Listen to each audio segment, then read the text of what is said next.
Hello and welcome to Let's Talk About It, a podcast created by the Fuse, an outreach initiative within the College of Applied Studies and recorded right here on campus at the Elliott School of Communication at WSU. I'm Jessica Newman. And I'm Bobby Berry.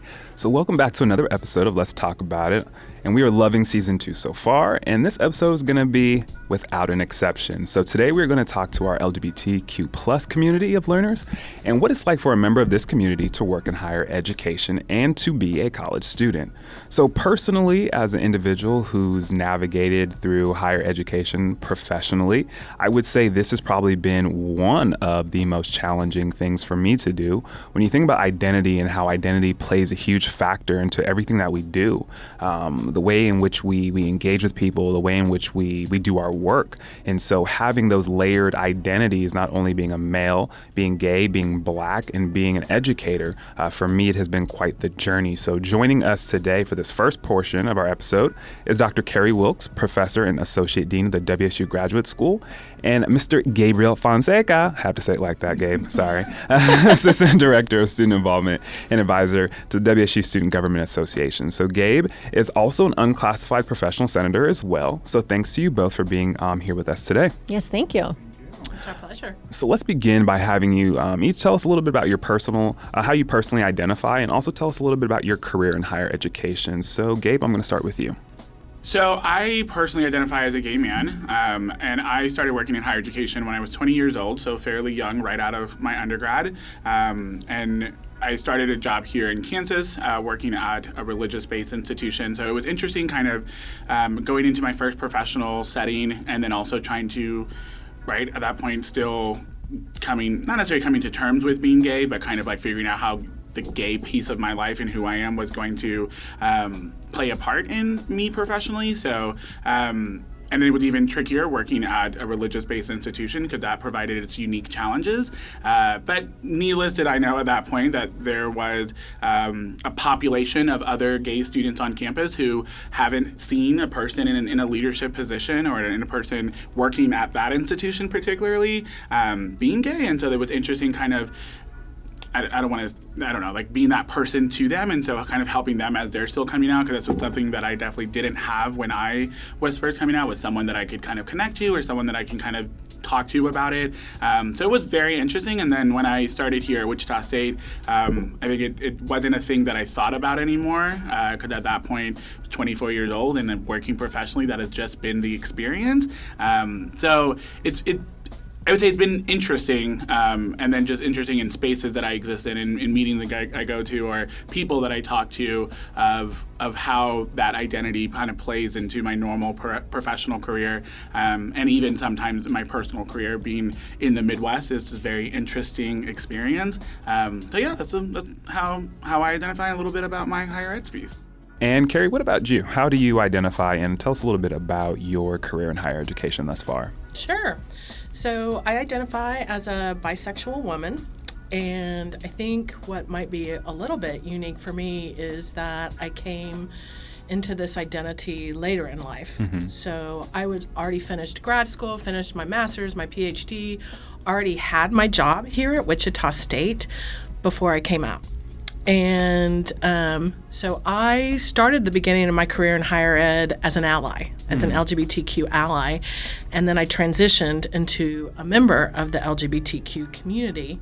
And then, of course, I think some of my challenges are maybe a little bit more related to being bisexual, and there's that whole conversation about that identity. And since I am married to a woman, I often get mislabeled as a lesbian. So, but that's not, I guess, related to higher ed in particular. So I came to Wichita State as a professor, and I came out as queer a few years before I got tenure. And one of the things that was nice for me about that was the dean I was working under at the time what identified as a gay man. So that gave me a lot of comfort in navigating as a untenured professor that doesn't have as much protections or whatnot. That helped a lot. But then after that, with all the privilege I have with being a professor, and other kinds of privilege that I carry, that has made a difference. That's fascinating. I don't know if I ever really would have thought about what that process would have been like going through that process of tenure, because I know that's a very strenuous process as a person who's on his first year. And I understand, but I guess the sexuality piece and the identity piece, if that wasn't something that was established previously, I never really thought about that added layer. I was so fortunate, when I came out, and I'm from the Modern and Classical Languages and Literatures department. I'm a Spanish professor, and when I first came out, I literally had colleagues coming up and going like, "Way to go!"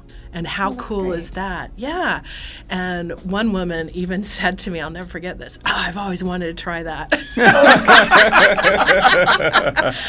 And so having that kind of support, plus knowing that my dean was gay, I didn't feel like I was risking things. Yeah.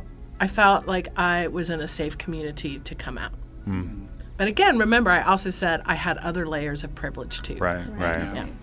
So it sounds like, you had a relatively safe environment, in which you came out in your professional career. But I am curious if either of you, and we can start with you, Gabe, have had times in your professional career when maybe you didn't feel comfortable about being open about your orientation, or worse, that maybe you needed to hide who you were in order to succeed or progress or anything like that. Have you ever experienced anything like that? I would probably say I experienced that at my time at my previous institution. So with the idea of working at a religious institution, I think made me nervous, and I feel like I did have to tone my personality down a little bit to kind of conform to that experience. 20-year-old me thought this was going to be a good challenge for me to think about how do I exist in this space and still do the work that I love to do. So I think maybe for the first couple of months on the job, I definitely felt like I had to do that just so that, I could be in spaces that I needed to be in to support and advocate for my students, or so that some people could take a 20-year-old new professional seriously and not think about that piece. But it was very, challenging because, the campus had conservative students and it had conservative faculty and staff, and it had very liberal students and very liberal faculty and staff. So it was kind of that weird combination of it. I do remember at my time there, I actually didn't come out. I had a student out me, which was interesting because, when the spaces of which I'm trying to work with my students and the people I was working with, it was just trying to how do I seem, I don't use the word normal now in the sense of being gay is not normal, but how do I seem as the brand new professional, brand new person in their life, and how do I kind of build those relationships with them? Yeah. So I felt okay, well, let me talk about this with who I am with my students and the people that I work with, and I remember that moment where so it was a student who felt uncomfortable working for someone who identified as a gay man, and being then at a religious institution. So it was very interesting. And I was nervous. So that entire time I was well, what's going to happen now, right? Thinking about now everyone else knows, and now people who I probably never interacted before now know, and they're making either some sort of judgment about it or something. But fortunately, I think the people I was working with and the person I worked for were very supportive, and I think the college itself felt like it needed to embrace the LGBT population on campus, because there were gay students on campus, and so I think that was the only experience I think professionally I felt like I had to adjust. When I came here, it definitely wasn't a secret, because that was the first thing that I said and shared with folks, because I was thinking a state institution, things are going to be different, and they maybe have to be, and so but I think I learned a lot from that experience, that hiding, I guess, a part of who I am just to conform to something or to this idea wasn't something that I wanted to do, and it definitely wasn't something that I wanted to share as a message to students that I worked with, that you have to be different or act different or show a different face just so that you can be accepted in an environment. So definitely coming here, I haven't had that feeling here. Now, in the field, definitely I think I've had some of those experiences, but nothing in the moment working here have I felt like I needed to alter that identity just so that I could, I guess, fit in or be accepted or anything like that. Yeah. There's something that you said that just like as an ally hits me as something that I have never had to think about. And you said, how can I exist in this space and still do the work that I love? And I'm just like, wow. Like I know that as an ally, but you just, when you hear it, it's just like, wow, or the fact that you felt you need to tone down your personality. Yeah. That's horrible. So I'm glad that you're here. Yeah. that Yeah. you don't feel that. Yeah, it was interesting, and I think I think I felt like at that point I was lying to myself because I already had gone through the process of coming out, and that was already hard enough to begin with. That I didn't want that to be the message to the younger people that I get to work with, that you have to do this too. The hope of there are people who have already done this who can make it easier for me, and then I want to make it easier for the next generation of gay people to come out and not have to worry about that being the norm that other people had to deal with. Yeah, absolutely. Is there anything that you would add? I know we kind of talked a little bit about your professional career already, but anything you would add to that? Well, what I would probably add is that while the beginning was really smooth, and while my experiences being a professor were very smooth, when I moved into administration, several years into that journey, I started having a few more challenges. Oh, wow. Yeah. And they were the kind of challenges that were subtle. And like when I was listening to Gabrielle's story, my eyes started tearing up because I started getting some of these memories, and I was thinking, what am I going to say? And then I'm like, oh my God, I don't want to cry. And then, but what I mean by that is, I think by working, as Gabrielle said, at a state institution, and there are certain things that we need to do. And we have in our discrimination policy, we have gender identity and sexual orientation in that. But there's all the unwritten things. Absolutely. Yeah. And so, okay, this is when it gets hard. I'm also the chairperson of Equality Kansas. And one of the things I've noticed about being at WSU is I've had to keep those identities separate. And there's a part of me that gets sad, and to be quite frank, sometimes angry, that it's not something we celebrate. Right. Like, hey, look, we happen to have someone that does this great work. Right. And instead I feel like, even though there's no one directly telling me this, right, I shouldn't. And why? Because we're in Kansas. And because now that I'm at, quote, a certain level, I have to make sure that I'm not saying things that could possibly offend like KBOR or legislators or something like that. So, for example, when my wife and I were suing the state of Kansas for the right to get married, I made sure never to mention Wichita State. And sometimes they would come to WSU and interview me, reporters would, and I'd always take off my name tag. And then after all of that, I had the opportunity to serve as interim dean, and I had several people, not in a mean fashion, but basically tell me, if you want to become dean, they were giving me the advice that I needed to tone it down. I needed to tone down my advocacy. Wow. Yeah. That was hard because they had really good intentions. I know they did, but the fact that it wasn't being celebrated, like people weren't asking me to come and give a talk on, hey, what is all the work you do and this other hat you wear? And then instead hearing some people on the down low basically saying, maybe you should tone it down.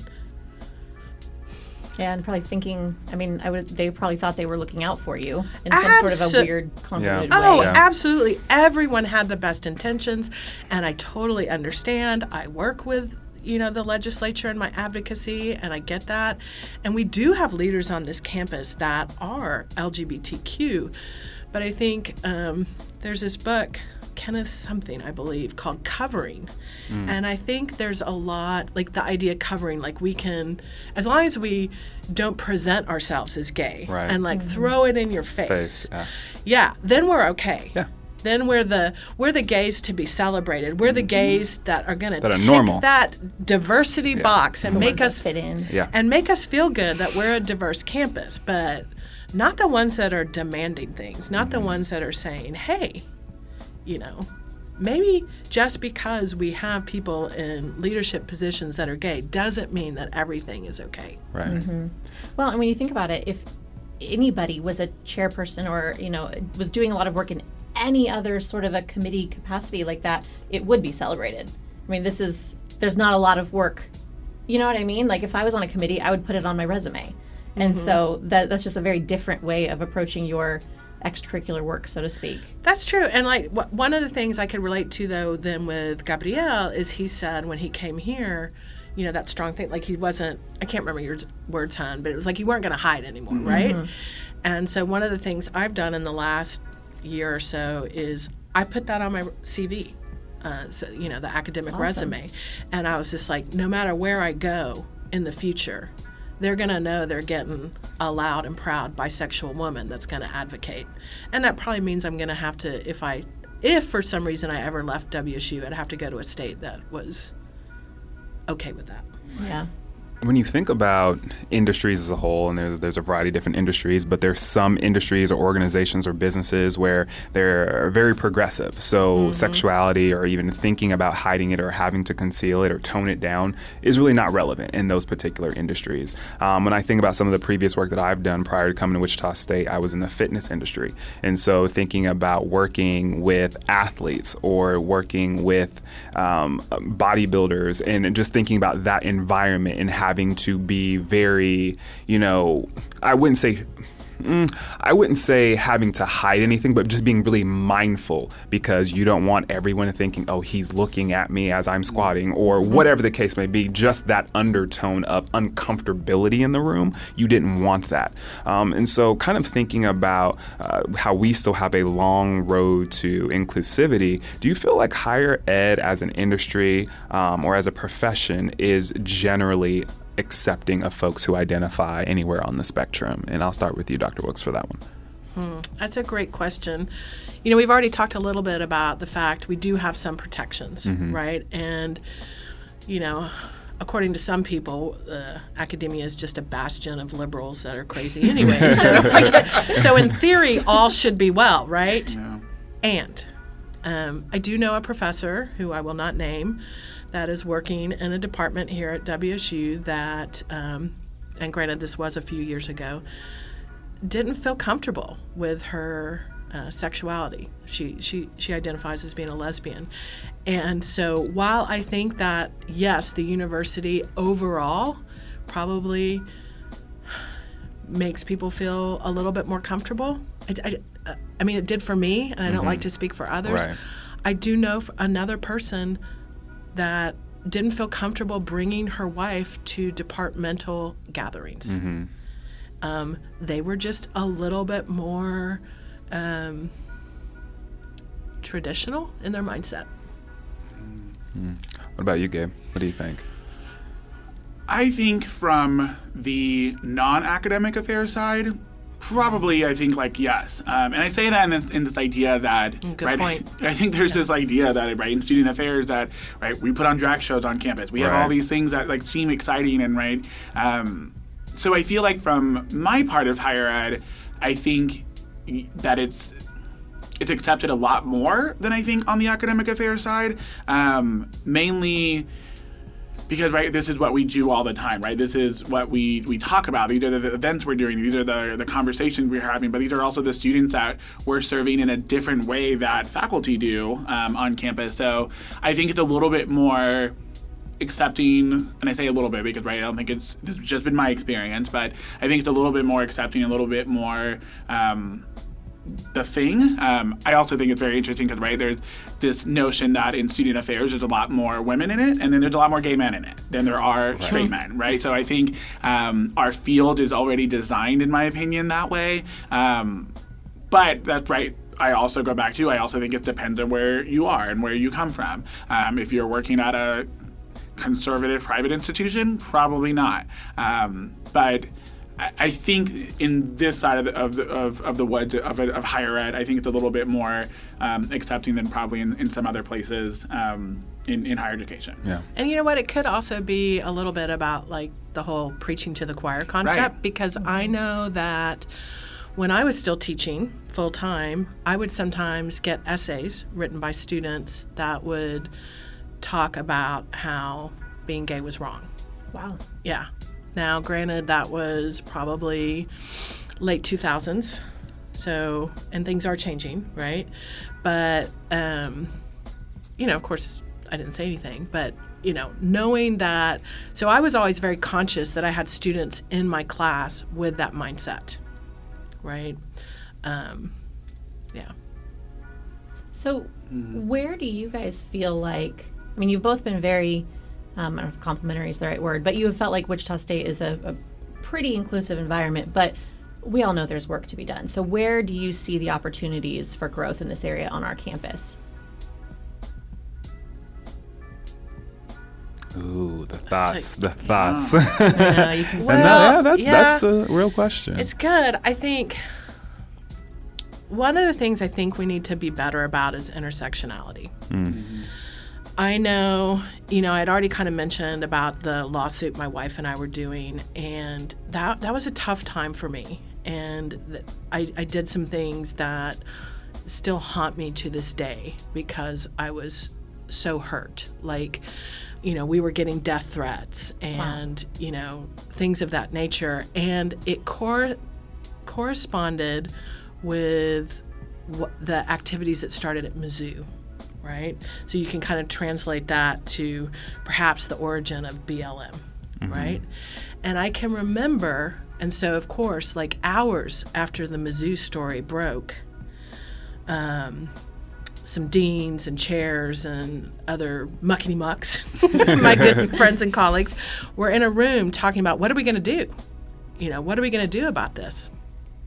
And and there were people of color in the room that were upset, and I couldn't move past my fear and my anger to embrace them. And I was just like, y'all are lucky, y'all are protected by rights. We're not even protected, and it was very emotional. And I remember that strongly to this day because, of course, what I know is, it's not a zero-sum game. Yeah. It's not one person winning and the others losing. But I think that's a good example as sometimes when we come from one stance, we need to make space for everyone.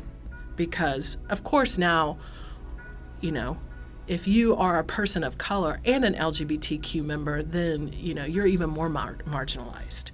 And we need to make space for all those kinds of intersectionality. And it gets challenging because there are things that are happening in those communities that make it difficult to reach across the aisle. Absolutely. I don't know if that's necessarily a WSU issue, but if we don't figure out a way to handle that societal issue, the system issue, then how are we going to solve it on our campus? Absolutely. That's a great point. Yeah. And I wouldn't add anything different. I think the only thing that I would continue is just, right, how do we talk about the LGBT experience of our students, of our faculty, of our staff on campus? Meetings that I go to and people still misgendering people or mislabeling people, or just like simple things as like pronouns and whatnot. Like, I feel like we've gotten to the piece of like, okay, we're going to accept that you're gay and we're going to move on. But then, like, right, we don't want to dive deeper into the holistic person of who's behind the people we're working with. And so while, I haven't professionally in my time here have experienced anything bad for myself, I also know that there's still so many more things that we could be doing. There's still so many things we could do to create an environment in which you don't have to worry. Here at Wichita State, you don't have to worry about your identity because here we accept it all and we're loving of it all. But I still think like the small things of how we gender folks or how we label folks is still something that to this day I feel like I'm catching myself having to correct people a little bit more of like, no, that's not how they identify, or no, those are not their pronouns, and just being a little bit more intentional and cognizant of what we say and how we say it and when we say it, but then also just being considerate of people and their entire identity and not just the one faction of their identity. We totally need someone from Title IX or Care Team here to tell us what the real down low is of the situation. No, I mean, seriously, here we are. Well, it's great for students. How do we know? So we've been talking about higher education for quite a bit. So let's kind of take higher education out of the equation and let's just talk about generalities and maybe what has been your own biggest professional struggle or with your identity. And kind of the mindset I'm coming from, I know for me, prior to entering this particular job, this was probably one of the accepting this job was probably one of the most challenging decisions I've ever had to make in my life. And the reason why I say that is because normally I'm a very private person by nature, always have been. Just who I am, believe it or not. But like, wait, what? Right. But for me, in order for me to achieve my full potential and make the impact that I could make, I knew I was going to have to be very open and very transparent, and I was going to have to put myself to a degree on display to be judged constantly. And I didn't know if I was ready for that. I didn't know if my life that was so private and personal, if I was ready to put it on a pedestal to be dissected at every moment. And so for me, that was a huge thing. And so for me, saying yes to this position was like, okay, now you're going to have to really step up to the plate because there's so many young men on this campus that have come from similar backgrounds of you, similar experiences, and they haven't seen a you in their classrooms. They haven't seen a you as a faculty member. They haven't seen a you doing research and being acknowledged publicly on the campus. So for me, I knew that was important. So I'm going to throw it over to you guys specifically. So what has been your biggest struggle with your identity as a working professional? Well, Gabrielle and I probably do not have that whole privacy thing. No, probably not. My office is always like, Carrie, oversharing again. Carrie. For me, I think, let's go back to the bisexual thing. Mm-hmm. I kid around because, like I said, I identified as straight when I arrived at WSU, and now I don't. And so sometimes when I'm kidding around about it, I'll say, yeah, the dating pool was so bad in Wichita that I became bisexual. Expanded the pool. Exactly. Oh, that's funny. Now, and again, and that's okay. I can say that.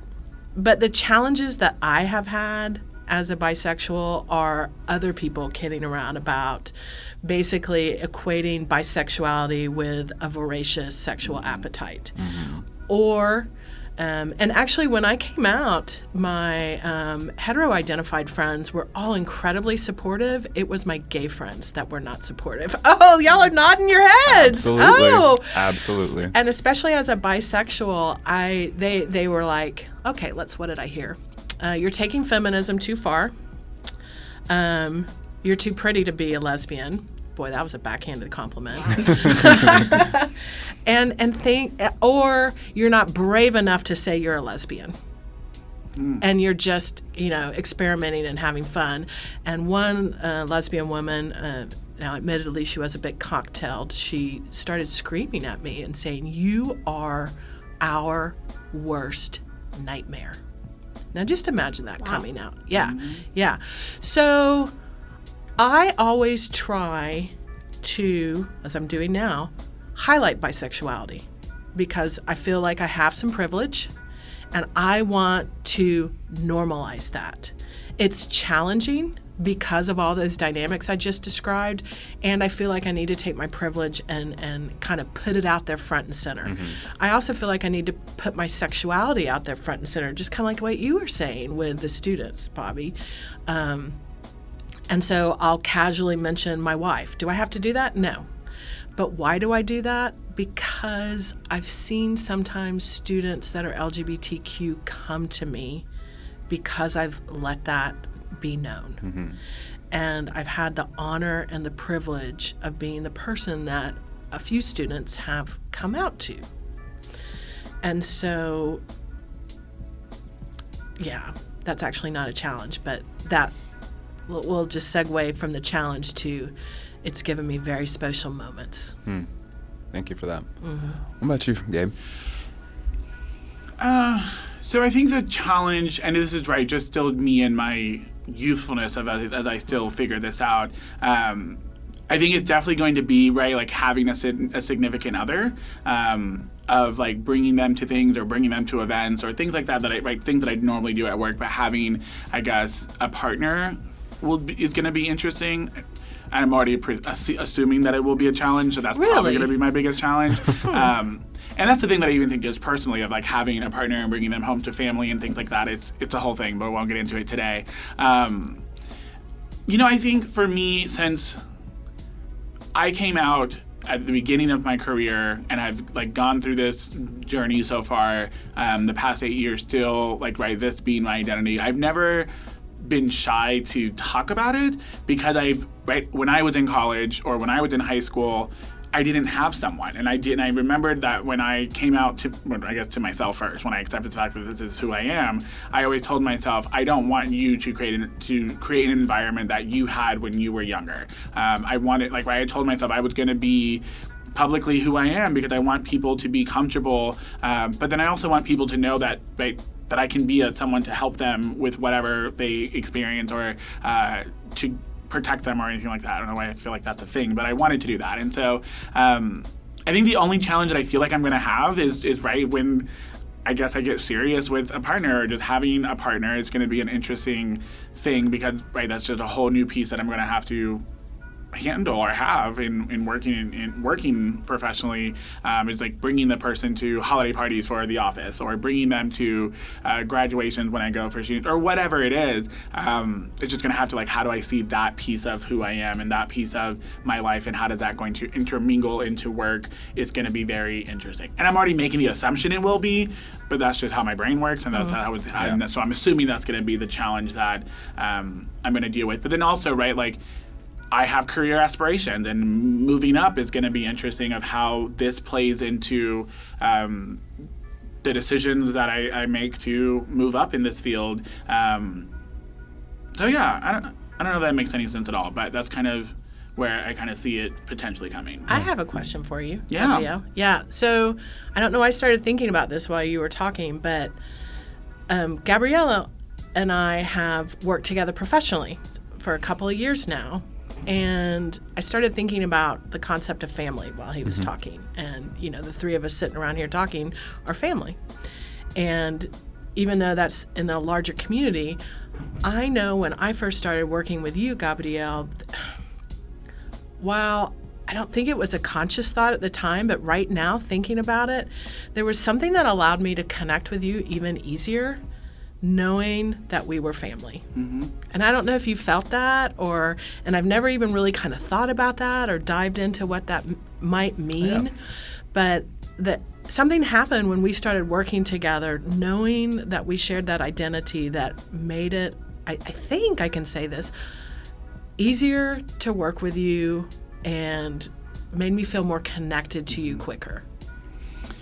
Yeah, and I think, first of all, thank you. That makes me feel very good. So, oh my gosh, thank you. But no, I agree because I think, I had a staff member a year ago who, and he doesn't work here anymore, but he was a straight white man. And my biggest nerve-wracking thing for me was, and this goes back to the challenge, is working or having straight people work for me, especially a straight man work for me. And I remember talking to my boss of, I don't know how I'm going to do this. Like, I am not going to tone who I am as a person down to make him feel comfortable, but then B, I'm also not going to let, and this is not a thing, but let his straightness kind of like overpower me as a person of that I am. So I think maybe I go back to that being the other challenge, but I think kind of what you were saying, like I think that kind of, right, I think that it takes down that barrier of right, I remember when we first started working with, God, you're an associate dean, I'm an assistant director, like, the power dynamic is crazy here, but I agree, I think maybe what made it feel easier to be able to work with, not that it had been hard to work with you, but had made it easier and taking that like notion of the power differential was, right, that we're family. We have this identity. This is something that we've experienced before. Because I don't know, you think about that, like working for my vice president who identifies in the LGBT community was very easy as well because, right, we have that identity and connection. that I don't have to explain myself to you, and or I don't have to explain myself to that person, because we have that unique shared experience, where it's not as easy when working for someone who identifies as straight. But I think going back to the challenge question, that's definitely something that and I don't know why I didn't remember that, that has been interesting and a unique challenge for me of how do I help this person, this young professional, how do I supervise them when, right, that it isn't the same, and it's easier to work with women than it is sometimes to work with straight men, and it's been such a unique, like, I don't know, and when he was here, it was such a unique experience for me of, this is probably not going to be the last time, so how do I figure out how to make this work without compromising who I am to make sure that that person is comfortable? Because that's the one thing I'm not going to do, right? I'm not going to bend over backwards for someone else to feel comfortable with who I am. And I think at the end of the day, I think we all have that desire to be accepted for who we are. Naturally, and I think at the core, gay, straight doesn't matter. I think we all have that internal desire to just be accepted, whether it's by your loved ones, people that you work with, people that you just casually meet. We have that need, and I feel like for people who identify anywhere on the spectrum, that need is elevated because you've spent so much of your upbringing and or time or your career trying to conceal certain aspects of your life to not make other people feel uncomfortable. And so when you're able to feel and at least understand people who understand that feeling, it resonates different. And I always say, because I came out later, it was a little easier for me, because in coming out in my 40s, I had other issues in my past that I had to deal with. And I was like, there is no way in hell I'm going back to cowering and hiding and being ashamed of who I am. I'm in my 40s and I'm just going for it. Right. And I had lots of years of therapy too to help me.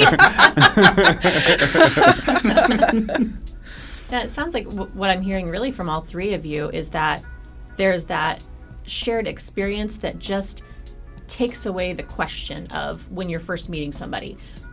How are they going to react to me? If you already know, that they have that shared experience, they're not going to be judgmental or hateful or any of those things. But realizing that with anybody else, you always have that question mark, or even hearing you talk, Gabe, about, I say you and point to you like people can see, but hearing Gabe talk about the possibility of people not being accepting of a future partner.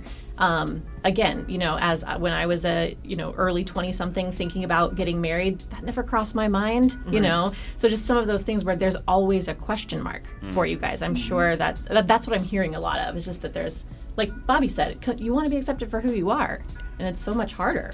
But that hurts my heart when you said that. I know. I was so surprised. It really did. So, I say, did you want to add to that? No. You're like, well, yeah. So what would you say then, either of you, to other people? Let's say younger students coming up. Let's say maybe not even younger, but people just in their coming out journey. What advice would you have for them, or words of encouragement or support would you have? And we can start with either of you, whoever's got thoughts.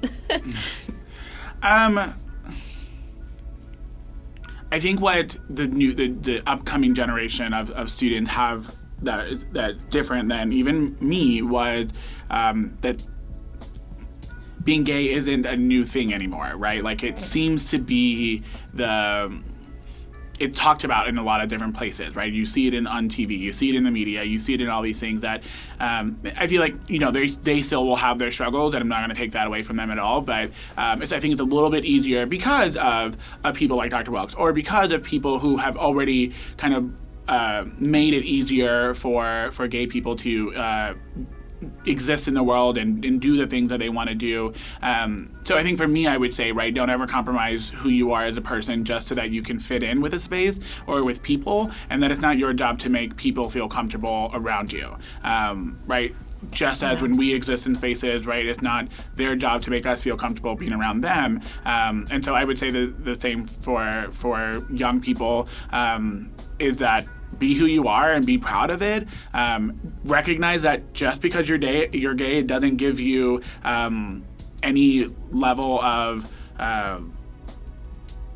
I don't even know the word I want to use, but it doesn't give you an excuse for other behavior that is not accepted, right? You still can't be racist and be gay, right? Like, so, right? You can't have some of those things. It doesn't give you a pass. That's the word I want to use. It doesn't give you a pass from all the other things that are out there. But then recognizing kind of what you can do for the next generation as well, right? Like, if you think about our students right now, what are you setting up for the next generation of Wichita State students who experience their lives here on campus?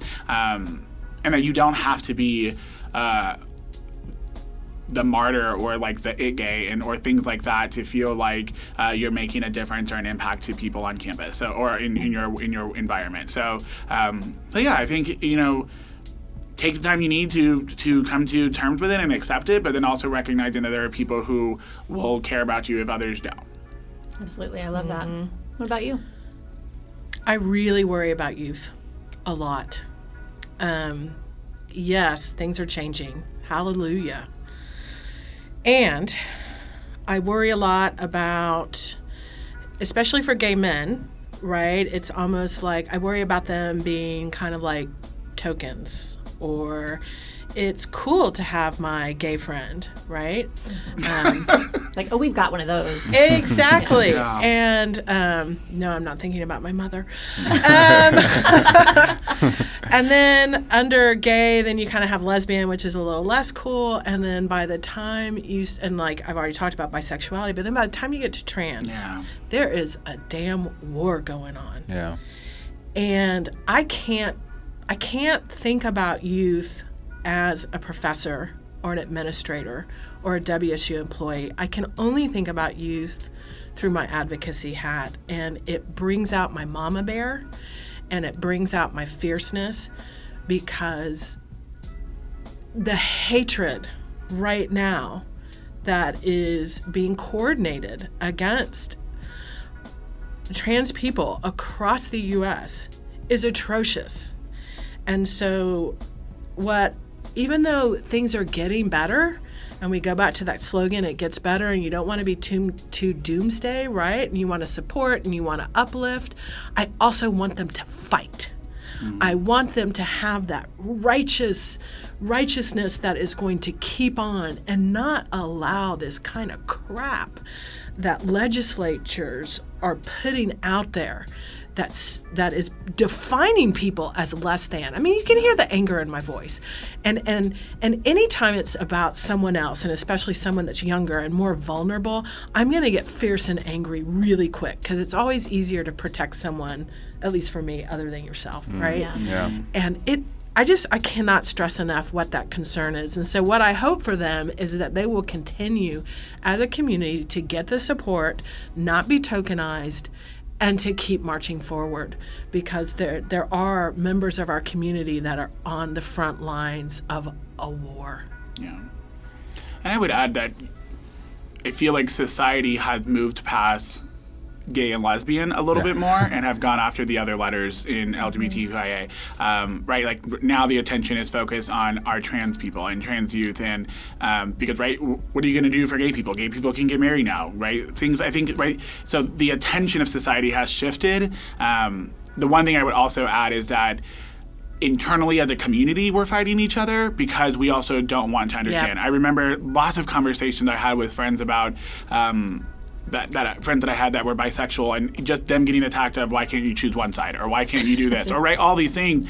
And then now, right, as a community, we are still fighting each other about everything else that comes out with it. And so I think that'd be the other thing that I would want to say to people, is that we already have enough people who are trying to attack us for X, Y, and Z. We don't need to do it to each other. Oh, that is so good. And that'd be the other thing that I would want to mention is, and I think that's where I was trying to go with, like, right, you don't get a pass, is you still have to be allies and supportive of the other members in the community, because they don't have those people, right? And everyone else is attacking them and fighting them. You have gotten lucky that, right, if you identify as lesbian or gay, and maybe to some extent bisexual, right? It's a little bit different, because it's not where the society is currently digging their claws into. That you still have to be supportive of the others because someone did it for you, or someone did it for your letter in the gay LGBT mafia, is what TikTok says right now. So right, I think that's the one piece that I would also challenge the youth, is that you can't forget people have been advocating and defending you for years, and you've got to be able to pick up the baton and do it,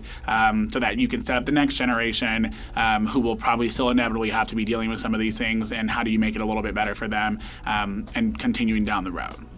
I think that was well said. Absolutely. And, for both of you. But I do want to take this time in closing to say thank you guys so much for taking time out of your busy schedules to come and chat with us and to be vulnerable with our listeners. So once again, thank you. And we appreciate all the work that you guys do here on this campus and within the community. So thanks. Yeah, and may I add one more small question? It's on our list. Bobby's ignoring it, but I really want to ask it. Can you give us you've done a lot of speaking directly to people dealing with these sorts of issues who are within the community. What would you say to allies and advocates who want to help, but maybe, I mean, I've learned a lot from you guys sitting here, and a lot of times I have the thought of, I want to help, but I don't know what to do. What would you say to us? Okay, I'm going to jump in really quick because I was an ally when I came to WSU. And it was very different going from ally to community member. Really? Really. And we need allies. We've all got to come together to make progress. And you're not going to be a part of the family. Right. And there's always going to be that little bit of you maybe don't get it. And so sometimes to be a good ally, you got to listen more than talking. And and then we have to, in our community, in the LGBTQ community, we need to make space for allies. And we need to say, just because they're not in our shoes doesn't mean they don't care and they can't help. That's probably a whole new podcast. I'm serious because we've got to come together, and I personally have felt the difference, like even being literally on a picket line as an ally versus a community member. There is a difference. Yeah. I think the one thing I would add is to check your allyship. Why and how you exist in a space matters just as much as anything else. And so I agree. I think listening, and I think, being the person that, I don't think there's an expectation that we require you to be the ones out there working with us or fighting with us, but being the ones to help us, like, once you've gone all day kind of talking about it, it's just like, let's just not talk about it. Let's talk about something else or do something else. So being that listening ear or that person that someone can come to. But then I gotta go back to, right, check your allyship. You can't claim to be an ally and then not show up when you're needed. In this next segment, we're going to learn about this topic from a different vantage point, the students. So we're going to explore what life is like for LGBTQ plus college students, and then compare and contrast that experience with what we just heard from the professionals working in the field of higher education. So joining us today to break all of this down are Wichita State students Neiman Thompson and Jordan Hawk. Hello and welcome to the show, both of you. Thank you for being here. Hello, welcome. Thanks for having us. Absolutely. So let's just start with a couple quick kind of rapid fire questions just to learn a little bit about you guys. So I'm going to have you each answer 3 questions. 1, how do you identify? 2, what's your major? And then 3, where are you from originally? So let's start with you, Jordan. Hello. So I identify as a straight transgender man. I am originally from Wichita, so I've been born and raised here all 23 years of my life. And I'm currently getting my master's degree in healthcare administration. Awesome. And your undergrad was from here as well? Yes, right? I got my exercise science degree as an undergrad with 3 minors in leadership, business management, and then healthcare management as well. Awesome. Well, very nice. Thank you for being here. And what about you, Neiman? Hey guys, my name is Neiman. I'm a junior here at Wichita State University studying social work. I'm from Wichita, Kansas, born and raised. And how do you identify? Oh, and I'm gay. I'm a gay man. Almost forgot that. So everyone's journey is different, and when it comes to thinking about environment, etc. So I'm thinking and I'm wondering, when did you guys come to terms with your own sexual orientation? I know that's a process for everyone. So Neiman, I'm going to kick that off to you. When did you come to terms? Come to terms. I want to say my whole high school career would be me ultimately coming to terms with it. as for coming out, I came out in my junior year, which was pretty hard initially. My parents weren't 100% accepting, but with a little more research and a little more understanding, I feel like they really came to terms with it, and they've grown to accept me for everything I am. So yeah, that'd be a good kind of estimation of time. Okay. And for you specifically, Neiman, when you say that your parents weren't that accepting, so would you say now? Do you think that contributed to the way in which you came to terms with your sexuality? So the fact that your parents got to a point where they were okay with it, did that allow you to become more okay with it, or were you like, no, I was okay with it regardless? Yeah, I was definitely, at first, I was kind of more dependent on their acceptance and their kind of views on how I am and who I am. But I feel like now I'm at a place where I'm just like, hey, if you don't agree with who I am fundamentally, then why are you in my life? Something like that. So I would definitely say at first it was a little rocky. Okay. But we got there. And Jordan, what was that experience like for you? Well, I would say as young as 6 years old, I knew I was a bit different. This is kind of maybe a long story, but I remember being 6 years old. I was visiting my grandmother in a really small town called Roselle, Kansas, and I was playing at a park, and this girl that I never met was there, and she was like, "Are you a boy or a girl?" Because I was rather androgynous when I was younger, short hair, I wore boy clothes, and she asked me, like, "Are you a boy or a girl?" And, I had never been asked that question. I was just like, "Oh, I'm a girl," like, that's just who I am, but that gave me an opportunity to be what I felt I truly was, and in someone else's eyes for the first time, and I was like, "Oh, I'm a boy." And we played together, she thought I was a boy, and I felt so bad about it. The next day I saw her, and I actually told her, like, actually, I'm a girl. And just looking back on that experience, though, like, that was the very first moment that I knew that I wasn't 100% who I was supposed to be. Growing up, though, I was raised by lesbian moms. I was raised by a tribe of women, honestly. But I grew up thinking, I like girls, and I'm a girl, so I must just be gay. And I lived my life as a gay person for up until the age of 19. And that's when I was finally able to cut my hair short, like short the way it is now, the way I've always wanted it to be.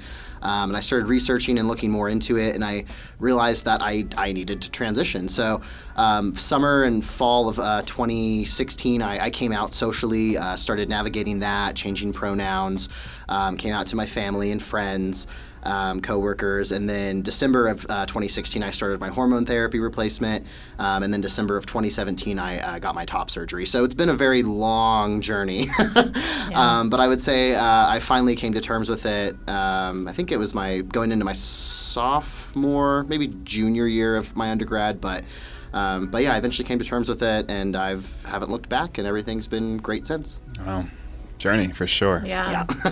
I find it interesting that both of you have used that term "come to terms with," both in relation to yourself and also to other people, which just has, there's just a connotation there of struggle, of challenge, and so I'm curious, what are some of those challenges, or what are some of those moments that were particularly difficult for both of you, either in the coming out process or even now? What types of struggles do you face? I guess I'll go first with that one, because I'm sure we have plenty. But for me personally, I feel like that question within itself, even the point of coming out, is the struggle within itself, because heterosexuality is inherently the default for everyone. Right. And so the fact that you have to disrupt someone's idea of what things have been and kind of say, hey, I'm this. You probably haven't interacted with me or know anything about me, but I like men, And for some people, I would be the first kind of person who would ever say that to them, like real life, in person. So I think that's one of the biggest ones, is kind of finding your own space. Yeah. Definitely, yeah. And I know, like, when I came out, it was a shocker even to, like, my mom, like, who I expect, she's gay, like, she's aware of trans people. Like, I figured it was going to be an easy transition, literally. But it wasn't, because she's very pro-woman, and not that she necessarily hates men, but she has a natural she's more inclined to trust women versus men, and that's just how my mom has always been. So when I came out, I think it kind of came as like a slap in the face to her.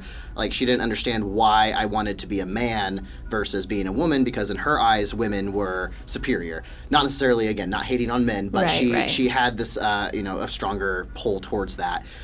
So it took getting used to that, and even now she still makes comments about my facial hair, and I'm like, well, to me, my facial hair makes me feel very secure in who I am, but to her, she's like, men look gross with facial hair, and I'm like, I'm sorry. But getting over that, that was a really major struggle, and then the hardest part, I think, with being trans, especially in the beginning, or if you just don't choose to go the medical route, is people don't know your pronouns unless you tell them, and people aren't programmed to ask. So when I first came out, I was trying to hide my chest, but I had double D's, my voice still sounded very high.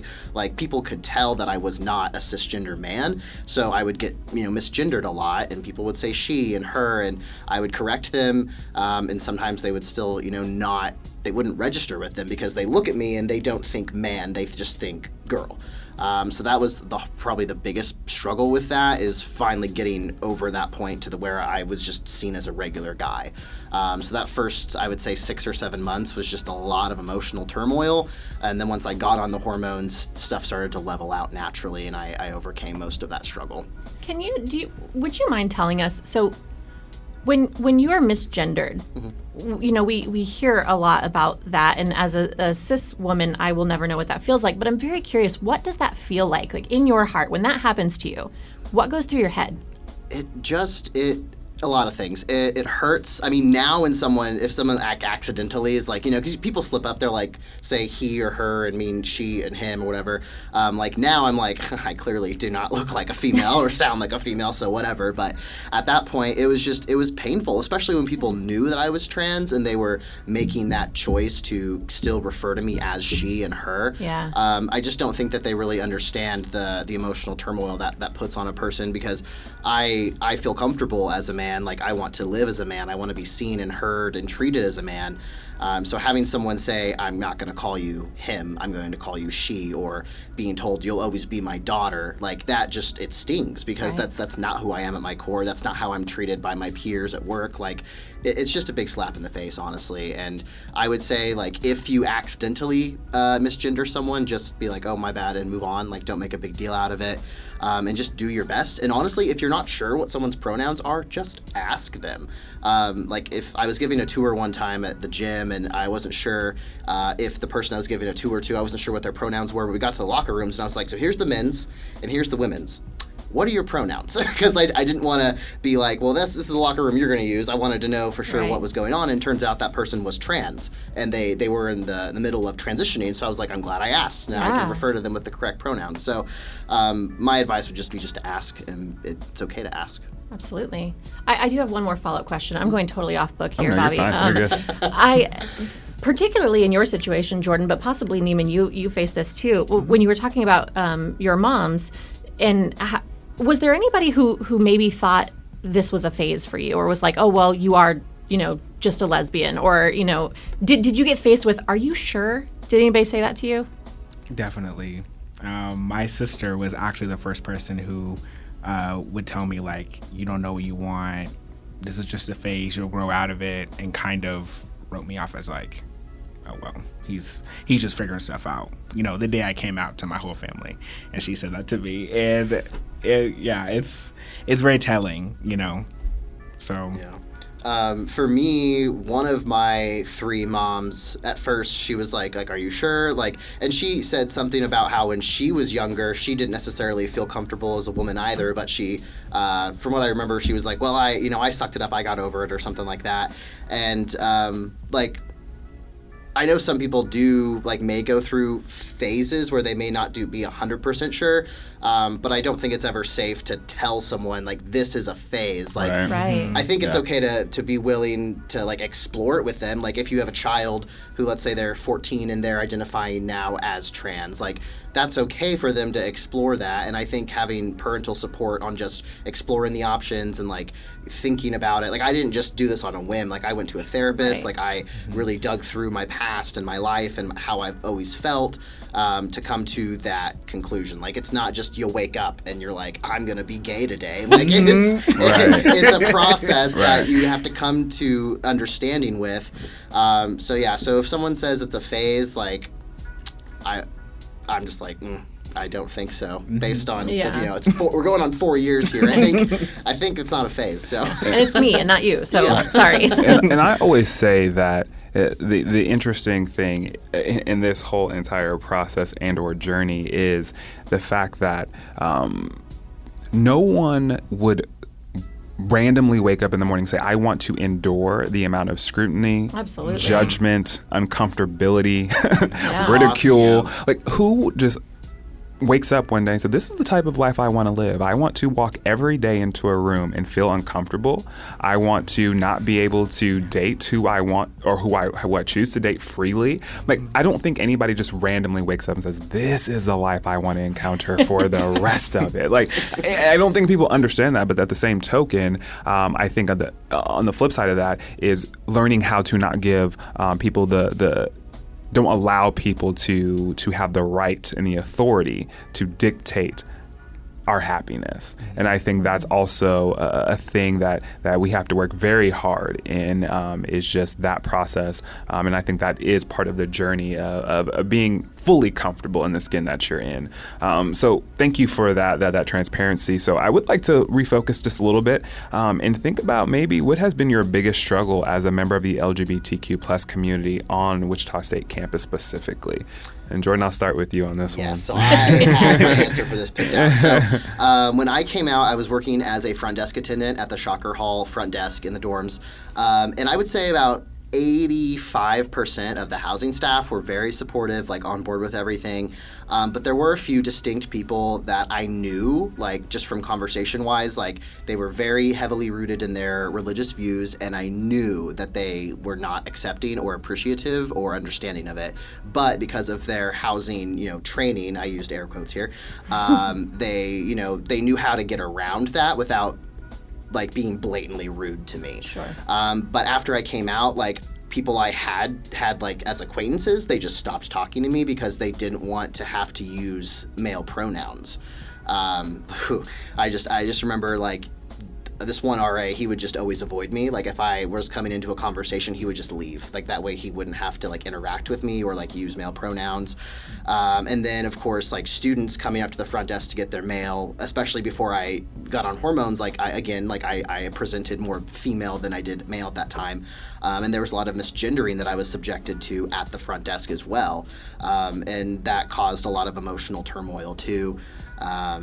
And then I would say the last big struggle of being on campus as a trans person was I was taking a summer class and I was wearing a binder and it was hot. And walking to classes and like wearing the binder and like some of the rooms didn't have AC, like it was just really uncomfortable physically. And then the emotional part of some of the housing interactions as well. I would say those were like my main struggles with my journey on campus. And for me, I feel like a lot of my struggles are internally. And so for one example, like I was a group mentor for a specific group of kids a few years ago. And because of how I present myself and how I sound, people assume that I'm gay without even like getting to know me. And so that's been pretty hard because a lot of the times some people will make that inference my whole being, and they'll think that my whole world revolves around being gay, and like I talk about all the time, or I talk about what needs to be fixed, things like that. And so for me, it's kind of internal and external at the same time, because again, you don't want people to assume, but then again, it's like it's not a bad thing in my eyes, but it can be for some people. So again, like without even people getting to know you, they make snap judgments and they assume that you want this or you want XYZ stereotypes in the community, stuff like that. A thought for both of you, because you both have been on this campus for at least 3 years. And so what was and what is dating like in this environment for you guys? If you guys feel so inclined to answer that question, because that one was a curveball. I know that wasn't. That planned. was not on our list. So, Jordan, you want to? Oh, yeah, absolutely. So, I'm married now. I got married August 8th of 2020, pandemic season. Congratulations. But I actually met my wife, Danielle. I met her in Shocker Hall, so I was still working the front desk at the time. And she told me she remembers seeing me, and she told me she didn't know if I was a boy or a girl when she first saw me. She just knew I was cute.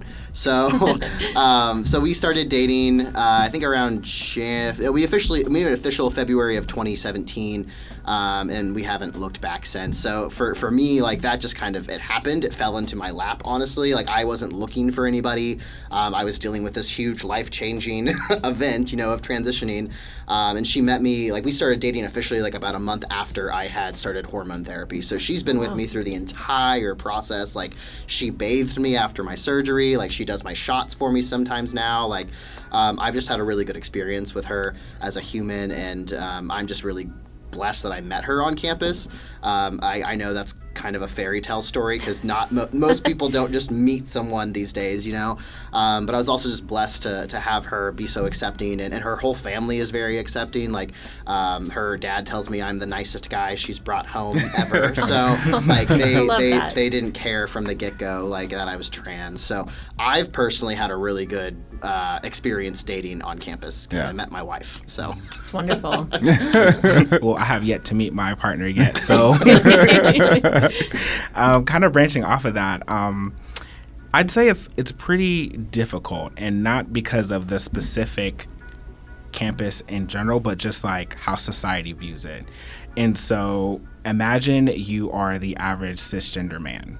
Okay, when you go into any space, the default is heterosexual. So your pool of dating is much larger than someone who is, for example, a black gay man. Yeah. Because again, you take the population of Wichita State, you cut it in half. Right.